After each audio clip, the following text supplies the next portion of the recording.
कुंभ लगन के आपके चार्ट में राहु अगर दूसरे भाव में स्थित है तो यहाँ राहु आपको किस प्रकार से प्रभावित कर सकते हैं। देखिए, यहाँ मीन राशि में राहु स्थित होंगे। ऐसा राहु आपको फैमिली सहित विदेश में सेटल कर सकता है। इवन ऐसा राहु आपको विदेश के थ्रू कोई बड़ा इनकम सोर्स दे सकता है। ऐसा जातक हो सकता है अपने फैमिली के बिजनेस में हो या कहीं ना कहीं उसके आर्थिक स्थिति में बहुत ज्यादा उतार चढ़ाव रहते हो। उसकी जो आर्थिक स्थिति है कभी भी स्टेबल नहीं रहती हो और जातक कुछ ऐसे निर्णय भी लिए हो जो वास्तव में उसके लिए बहुत ज़्यादा रिस्की साबित हो सकते हैं। अब यहाँ पे सबसे ज़्यादा ज़रूरी है आपके लिए जुपिटर की प्लेसमेंट को देखना, क्योंकि जुपिटर राहु के डिस्पोजिटर हैं और या फिर राहु के साथ इनका कोई मित्र ग्रह यहाँ होगा तो इस मामले में फिर आपको ज़्यादा सपोर्ट मिल सकता है। तो यहाँ पे मान लीजिए जुपिटर आपके अगर राहु के साथ ही बैठे हैं तो यहाँ गुरु चांडाल योग बनेगा और इसकी वजह से आपको काफ़ी ज़्यादा प्रॉब्लम्स आ सकती हैं फिर। लेकिन अगर जुपिटर वक्री कंडीशन में नहीं है राहु के साथ तो ये आपके लिए ज़्यादातर फेवर करेगा। जुपिटर यहाँ बैठे हैं तो निश्चित तौर पे ही आपको किसी अन्य ग्रह को भी देखना होगा जो यहाँ प्रभाव डाल रहा है आपके सेकंड हाउस पे। वैसे तो किसी भी भाव का स्वामी अगर अपने भाव में बैठेगा तो उसको हम काफी ज्यादा स्ट्रांग मानते हैं। लेकिन मान लीजिए अगर जुपिटर यहाँ रेट्रोग्रेड होकर राहु के साथ बैठे हैं तो रेट्रो प्लेनेट को राहु काफी ज्यादा प्रभावित करता है हमेशा ही, और जुपिटर के रेट्रो होने की वजह से जुपिटर अपना शुभ प्रभाव कम कर देंगे। यहाँ अब राहु के साथ अगर शुक्र बैठे हो तब आपको सबसे ज्यादा फायदा मिल सकता है। राहु के साथ कोई भी जो प्लेनेट है वो यहाँ बहुत ज्यादा मल्टीप्लाई होगा, उसकी क्वालिटीज बहुत ज्यादा मल्टीप्लाई होंगी। तो वो ग्रह आपके रहन सहन, आपके खान पान, आपके फैमिली रिलेशंस पे काफी ज्यादा अपना स्ट्रॉन्ग प्रभाव डालेगा। यहाँ पे जो भी प्लेनेट है बस वो एग्रेसिव नहीं होना चाहिए या फायरी नहीं होना चाहिए। अगर ऐसा होगा तो आपको सबसे ज्यादा प्रॉब्लम आएगी आपके रिश्तों को लेके और आपकी वाणी को लेके भी। ऐसे में आपके आर्थिक स्थिति को लेके बहुत ज्यादा रिस्क भी सामने आ सकती है कभी कभी। अगर यहाँ कोई फायरी प्लेनेट है तो ऐसा राहु आपको फैमिली के साथ रिश्तों को लेके बहुत ही भयंकर ऑब्सेस्ड करेगा और कभी कभी आप अपने सेंटिमेंट की वजह से कहीं ना कहीं कुछ ऐसे फैसले कर लेंगे जो फैमिली के अगेंस्ट हो सकते हैं या जो आपके आर्थिक स्थिति को काफी नेगेटिवली प्रभावित कर सकते हैं। राहु यहाँ है तो मेनली अब आपको बहुत ज्यादा वेल्थ के लिए राहु बड़े बड़े सपने दिखाएंगे। इसके साथ साथ आपका जो खान पान है, जो रहन सहन है, वो बहुत ही हाई लेवल का हो सकता है। राहु के साथ मोस्टली यहाँ अगर इनका कोई मित्र ग्रह बैठे तो यहाँ पे आपको आर्थिक रूप से ज्यादा सपोर्ट करेगा। बाकी अन्य मामलों में अगर हम राहु की दृष्टियों के हिसाब से देखेंगे तो राहु सबसे पहले आपके सिक्स्थ हाउस को एस्पेक्ट करते हैं। सिक्स्थ हाउस जो कि चंद्रमा का घर है आपके चार्ट में।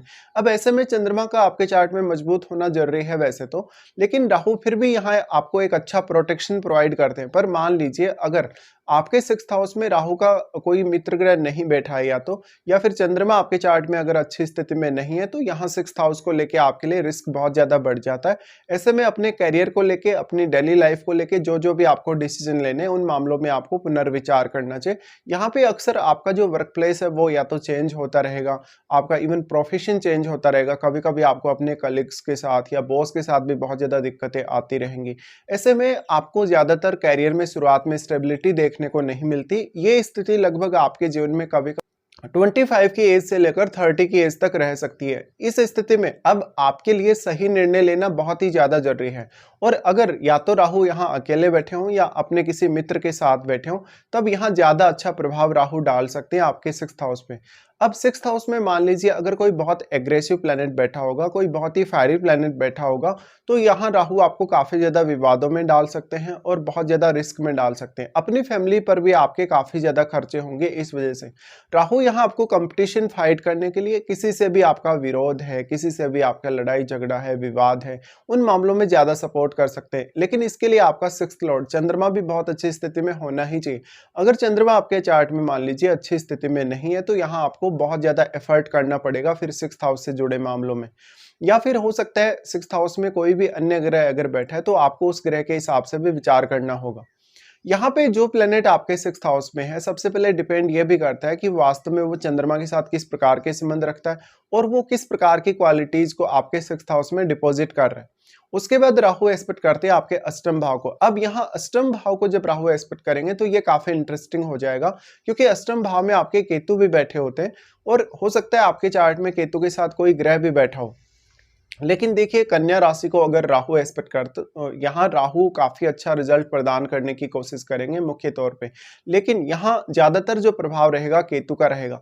अब इस केस में राहु के साथ जो बैठा हुआ ग्रह है वो आपकी सर्वाधिक मदद कर सकता है। राहु के साथ बैठा हुआ ग्रह इतना ज़्यादा मल्टीप्लाई हुआ है आपके सेकंड हाउस में कि वो ग्रह इतना ज़्यादा सक्षम है कि केतु को बहुत ही स्ट्रांगली प्रभावित कर सकेगा। और इवन केतु के साथ बैठे हुए ग्रह को भी, तो आपको राहु के साथ बैठे हुए ग्रह का संबंध देखना होगा केतु के साथ, या फिर केतु के साथ भी अगर आपके चार्ट में कोई प्लैनेट बैठा है तो केतु के अलावा उस ग्रह के साथ भी आपको संबंध देखना होगा राहु के साथ बैठे हुए ग्रह का। ऐसे कंडीशन में आपको आठवें भाव को लेके कुछ बहुत बड़ी एक्सपेक्टेशन नहीं रखनी चाहिए। अगर मोस्टली आपका केतु के साथ कोई फायरी प्लैनेट है आपके अष्टम भाव में, तब आपको मैरिज के बाद बहुत ज्यादा दिक्कतें आती है। इवन अपने ससुराल पक्ष के साथ भी कभी कभी आपको अष्टम भाव के थ्रू गेन होते जरूर है, जैसे अपने माता पिता के थ्रू या अपने इन लॉज के थ्रू, लेकिन वो आपके लिए उतने सफिशिएंट साबित नहीं होते। राहु का जो यहाँ प्रभाव है, राहु आपको जरूर इस हाउस को एक्सप्लोर करने में काफ़ी मदद करेंगे। इसके साथ साथ इस हाउस से रिलेटेड आपको कोई स्टडी वगैरह करना है या किसी भी प्रकार का अन्य ऐसा काम करना है जो बहुत ज़्यादा गोपनीय है, जो बहुत ज़्यादा डीप है, ऐसी कंडीशन में आप आगे बढ़ सकते हैं। उसके अलावा फिर यहाँ बुध जो कि इस हाउस के स्वामी हैं, तो बुध की प्लेसमेंट भी आपको देख लेनी चाहिए। उसके बाद यहाँ से राहु एस्पेक्ट करते हैं आपके 10th हाउस को। 10th हाउस को जब राहु एस्पेक्ट करें तो यहाँ ये आपके चार्ट के हिसाब से देखा जाएगा तो मंगल का घर है। मंगल के घर को जब इस तरीके से राहु एस्पेक्ट करें तो काफ़ी उतार चढ़ाव दिखाते हैं, करियर को लेकर बहुत ही स्ट्रॉन्ग ऑब्सेशन देते हैं। ऐसी कंडीशन में या तो मोस्टली आपका फॉरेन से कनेक्शन रहेगा या आप फॉरेन में सेटल्ड रहेंगे। डिपेंड करता है कि अब 10th हाउस में कोई प्लैनेट बैठा है या नहीं, या फिर आपके 10th लॉर्ड जो कि मंगल है वो कैसे स्थिति में है चार्ट में। मान लीजिए अगर मंगल आपके चार्ट में बहुत ही अच्छी स्थिति में है तो राहु की जो दृष्टि आपके 6th हाउस पे पड़ रही है, वो हाउस के मामले में आपको काफी ज्यादा फायदा मिल जाएगा, क्योंकि 10th लॉर्ड के स्ट्रांग होने से आप अपने करियर में अपना बहुत बेहतर प्रदर्शन कर सकेंगे। लेकिन राहु एक्सपेक्टेशन फिर भी बहुत ज्यादा हाई देते हैं। ऐसे में करियर को लेकर शुरुआत में आप बहुत ज्यादा ऑब्सेस्ड नजर आ सकते हैं और यही आपके लिए कहीं ना कहीं प्रगति लाएगा, इसी प्रकार का जो आपका रवैया है। अब आपको देखना होगा कि वास्तव में आपको राहु की महादशा है या नहीं, या राहु के साथ बैठे हुए ग्रह की महादशा है या नहीं। मान लीजिए आपको राहु की महादशा नहीं है, तो हो सकता है राहु के साथ बैठे हुए ग्रह की महादशा आपको इस जीवन काल में हो।